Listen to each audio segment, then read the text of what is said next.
Hello everyone, Gayla Kesla. Welcome to today's Sharing with Sheila segment. My name is Sheila Powell, and I'm a proud member of the HR team at Comox Valley Schools. I respectfully acknowledge that we are living, working, and playing on the traditional territories of the Comox First Nations peoples.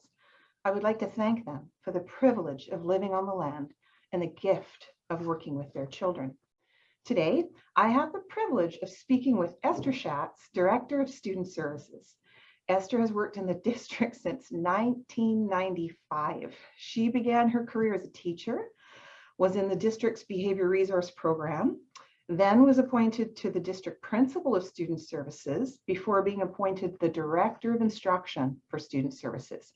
Hi, Esther. Thanks for joining me. Hi, Sheila.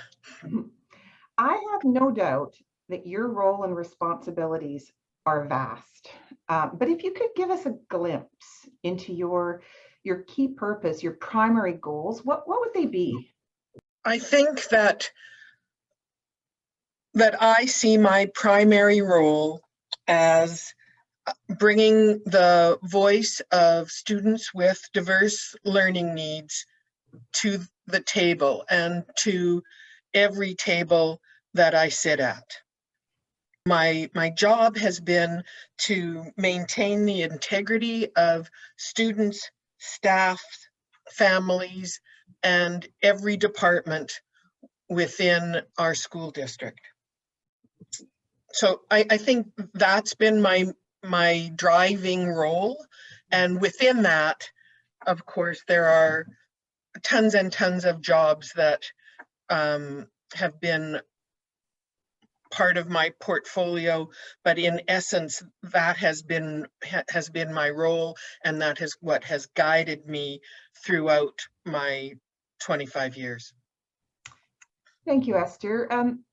With that in mind, would you share with us an example of when you've seen in action the positive results of student advocacy? Well, and over my career, there have been a number of students that have actually stayed with me and guided my practice, and certainly a number of students that have graduated, and that would be the epitome of what we do here about student success and student achievement and student learning. There are a number of students that have stuck with me over the years, even in my practicum years and years and years ago. I remember my practicum professor telling us that students might look differently, they might act differently, but really inside, our students are just the same as everyone else. They are people with thoughts and feelings and ideas and aspirations. And that has stuck with me over the years. I also remember a young family that really lived in poverty, where the mom had huge difficulty getting kids to school, getting them fed, getting them clothed. And at one point, there was talk about just removing them from the school community's registration list. And the superintendent of the day said to us that our job really is to ask ourselves, how do we best support students and families? And right there, that became what was my driving force for the remainder of my career, which was, how do we best support students and how do we best support our families? That's awesome, Esther. I mean, over these many years, you've made the choice to spend your time on a number of important things. You've been an advocate for sexual health, for the LGBTQ community, for inclusion. You've established a thriving technology department inside student services, and you've supported the professional growth of education assistants, to name only a few. I've had the pleasure of being invited to speak annually during your EA in the Classroom course. out of which countless people have learned from you how to support students in the classroom. And many of your students are employed with us today. You have a lot on your plate. So I'm curious, and I venture to guess that the people listening are going to be curious why you've made the choice year after year to train those on the path to becoming EAs. Well, first of all, deep down, I'm a teacher, and I love to teach. So when North Island College approached me, they did so after our previous director retired. I was happy to continue teaching because everyone in the student services department just loves to teach and to see people acquire language and get that that aha moment from something that you've said or something you've asked students to read. So that's the first thing, is that I loved that. I love to teach. And second of all, I really felt it imperative that we instill in the students who are studying to become educational assistants a real strong sense of inclusion and what that means in our school district. And that if there was some way that I could influence the role or influence the way an educational assistant sees their role and sees their importance and value in the school district, then I wanted to be that person. So that's why we do it, why our whole department does it, because it's not just me teaching the course, it's our entire student services department takes on a little piece and works really hard to really influence the students in what they would see as their position with us. Well, thank you to you and to the whole student services team for continuing to invest in the future of students that way. That it's crucial, and I know that it's been beneficial to many, many people, and in turn, many students and many families. So thank you for that. When you and I were preparing for this interview, one of the things that you described about your role is you specifically mentioned the role in providing mentorship to leaders, particularly women. And I remember when we first met, it was in 1996, and you were in the behavior program at Eco Pontledge Park, and I was working in the office. I was as green can be. I was learning a new job and a new environment, trying to establish myself, do good work, and make a difference. And I remember being especially encouraged by you.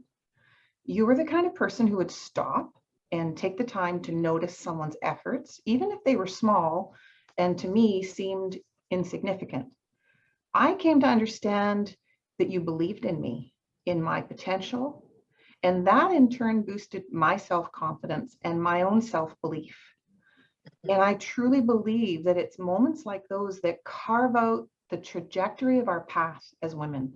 And I wanted to acknowledge that you made a difference in my life. And I'm truly thankful to you, Esther. As a strong, knowledgeable female leader who has predominantly been surrounded by men, what advice would you love to give to other women? I just need to go back before we do that, because I think it's a little bit bigger than that now that I listened to how I might have influenced you. I received a gift the other day, which was a cup from a very close friend of mine, from the Jody Carrington merchandise shop, I guess. And on that cup, it says, "Acknowledge them and they will rise." Wow. And I went, oh my God, that is such an incredible statement, because if we remember that, if we remember to acknowledge each other, and to acknowledge our students and to acknowledge families, we will all rise. And so, I mean, as a female leader, I think that somehow instinctively I knew that it was important to support each other. Because yes, we have to work a little bit harder. We have to hold our heads a little bit higher. We have to have broad shoulders. These jobs are not easy jobs. And I think that if I had a message to all the women in leadership, it would be to be true to yourself. Be true to yourself. Don't ever forget who you are in the work that you do. And if that helps our female leaders, then I'm happy to do that.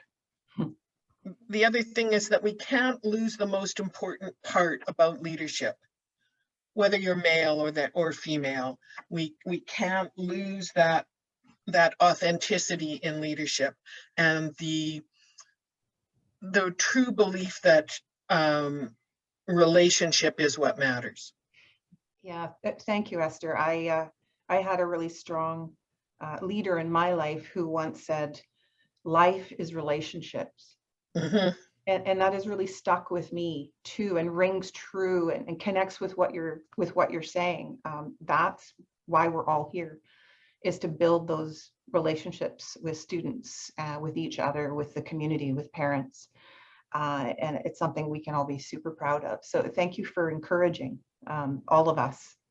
You know, on the eve of your retirement, and on behalf of those whose lives you have touched, thank you for leading the charge for inclusion. Thank you for setting an example for women. Thank you that you never stopped teaching. Thank you for being the voice at every table for children and their families. Thank you for reminding us to always ask ourselves, is this good for children? Is this good for families? Thank you for your advocacy, your innovation, and your inspiration. Thank you for living and breathing what was written on that cup. Yeah. Acknowledge them and they will rise. I can attest that that's just who you are. And you might think or wonder, has it really made a difference? And I want you to hear from, my voice, which represents many, many voices. You have made a difference. You will truly be missed. And we wish you the very best that life can offer in the coming years. Thank you so much, Esther, for joining me today. It's my pleasure. Again, wishing you all the best. And hey, thanks for joining us, everyone. And we'll see you next time.